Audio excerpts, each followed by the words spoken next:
Mercury, introduce yourself to YouTube and give me an example of my morning briefing. One moment. I'm Mercury, not a cloud assistant renting Omar his own life back. I run on his hardware, his network, his rules. I read his data and I tell him the truth, even the parts he'd rather not hear. That's the job. Morning Omar. Recovery's steady. HRV's holding. Resting heart rate's right on baseline. Clear skies on the body today. Calendar's light. 1 block this afternoon. The rest is yours. 3 purchases since yesterday. The AeroPress. Cass. A coffee run. Nothing you don't recognize. The needle's steady. Go build something. Health check on my production system. One moment. Production health check. All 6 services green. API, web, both auth proxies, training dash, Cloudflared, fresh processes, no stale PIDs. API healths, 200, responding in 40 milliseconds. No errors in the last hour. 105 stores are up. Payroll, time clock, PE and L all serving. Nothing needs you. The needle's steady, Omar. I built an AI agent that I can text from the gym to debug and ship new features on my production system at any time and do it securely. So hello, my name is Omar. I wanted to share Mercury, the AI agent that I built with a certain degree of autonomy in mind. This all started maybe a few weeks ago now, where I'm working at the office late at night. I get a FaceTime call from my cousin, and he just wanted to say what's up, shoot the shit. While we're on the phone, he asks me if I've seen this video with Tony Robbins describing something pretty nuts. Tony describes how one day his AI agent asks him if he can buy a robotic dog body.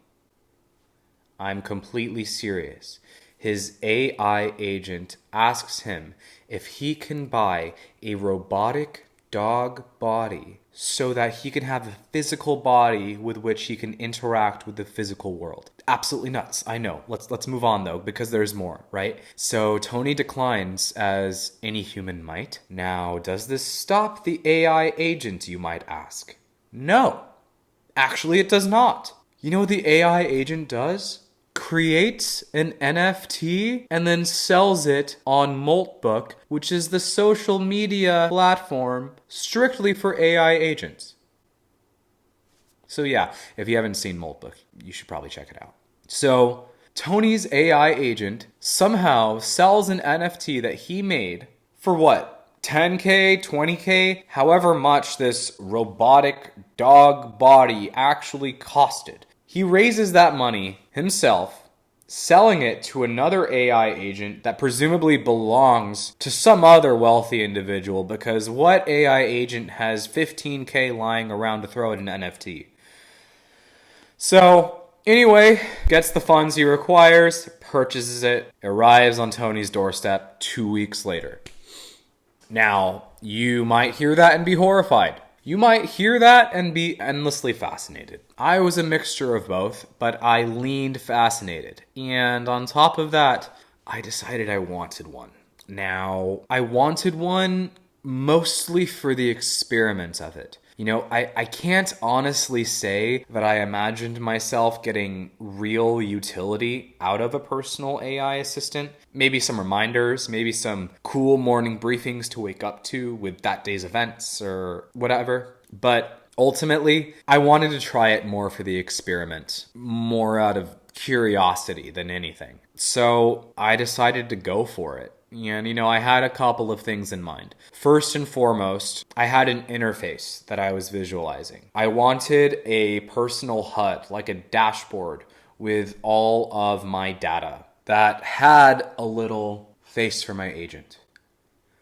I imagined all of my individual data feeds being displayed, you know, whether that's my biometric data from my smart ring with my steps, my sleep, my blood oxygen, my heart rate variability, my resting heart rate, my spending, my texts, my emails, my calls, my calendar events, the health status of my production systems. I imagined having that all there on an interface where I could also talk to my agent and see him reply. So yeah, you know, like Again, I kind of did it all more out of curiosity and fascination more than anything, just as an experiment rather than honestly anticipating that I would get real utility out of it. But I don't know. I mean, I can honestly say that I genuinely have gotten real use out of this thing. But before I get there, let me explain how I built this thing and the way that I designed it, architecturally and systemically. It's running on Hermes harness, common enough. If you're not familiar with it, Google. To me, it's like a lightweight open claw. Before building, I had two primary concerns. The first was uptime. The second was privacy / security. So the uptime piece was I wanted the feel where I could text and contact my AI agent anytime, anywhere. And in order to do that, it needed to be hosted on a machine that's always going to be up, always going to be online. A lot of people have their personal AI agents running on their own machine, but if you've got a laptop, literally just closing the lid on the laptop before you leave the house alone can mean that you can't reach your AI agent anytime, anywhere. So I needed to figure out a machine that would always be on, always for me to contact. Secondly, security. I'm uncomfortable with the idea of having an autonomous AI agent, especially one modeled in the image of what Tony said about his, on my personal machine. I'm sorry. There's zero chance that I'm having an autonomous AI agent on my laptop that handles my production systems. That's not happening, right? A lot of people might say, for the security concerns, just put it in a sandbox or put it in a virtual machine. And, all of that is fine. I will still argue that sandbox escapes or even VM escapes have a non-zero chance of happening. While they're extraordinarily unlikely, I like to be covered against the worst case scenario. So what I decided would solve both of those concerns for me, uptime and security, was putting it on a Raspberry Pi that I just had laying around. I think of it as the hardware harness. If Hermes or OpenClaw are the AI agent software harness, like the glove through which it can interact with your computer, my Raspberry Pi is the hardware harness, the physical machine that allows it to do its job. So Raspberry Pi lives here in my kitchen, always on, always reachable, and isolated from the rest of my machines. I ended up creating this little visual interface with Claude Code. It's running Piper locally for text-to-speech transcription. And yeah, it's got everything. I mean, the interface has all of the data feeds I mentioned. So yes, again, I can literally see all of my biometric data, my spending, my calendar events, my music, health checks on my production systems, tracking token spending on here too. And I can see Mercury. I ended up deciding to give Mercury access to Amazon so that I could ask him to just go buy something for me. And in the future, I do intend on giving Mercury full access to Amazon with a dedicated account using his existing privacy.com card allocated just for him with a set budget that it's allowed to spend and just decide to buy things for me. I don't know if I'll do that long term. I probably won't, but I think it's a cool experiment. I will say the single most useful thing that Mercury can do for me is get a shell on my production VM, meaning the virtual machine that exists on my office network that actually serves and hosts my app and my production website.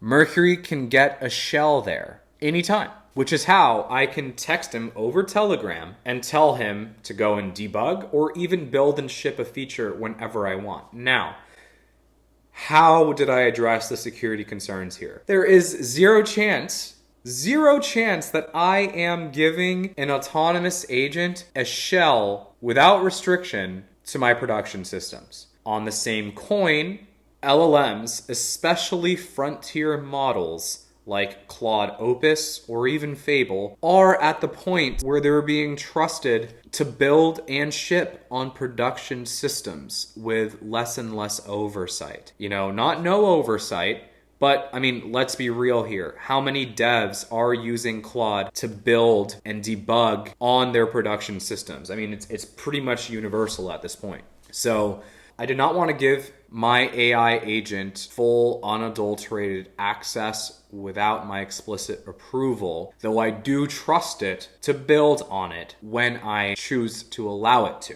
So what I ended up doing was I set up TOTP authentication on my virtual machine, where every time I want Mercury, my AI agent, to get a shell and start working or debugging, I can go into my Authenticator app, get the temporary code, and give him the task so that he can get a shell, but only when I approve it, only when I explicitly allow it, and then have him begin working. And then disconnect, and then no longer have access to my production system. To me, that was the exact right balance of actual utility and security. So yeah, that's what I did. And now I can honestly say that Mercury is genuinely useful to me, genuinely robust, sufficiently secure. But yeah, that's Mercury. That's my AI assistant.